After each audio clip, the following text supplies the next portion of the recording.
ز کودکی خادم این تبار محترمم، چونان حبیب مظاهر مدافع حرمم. کنار لشکر عشاق حسین هم قدمم. ذکر لبم یا زینب به دلم واهمه نیست، پسرم جز زیارت حسین فاطمه نیست.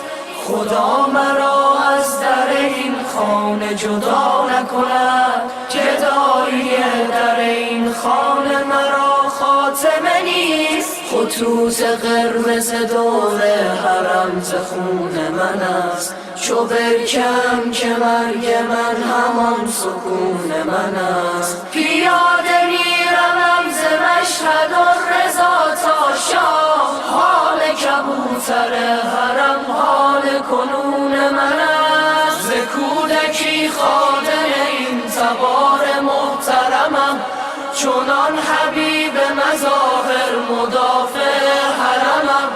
کنار لشکر عشاق حسین هم قدمم. ز کودکی خادم این تبار محترمم، چونان حبیب مظاهر مدافع حرمم.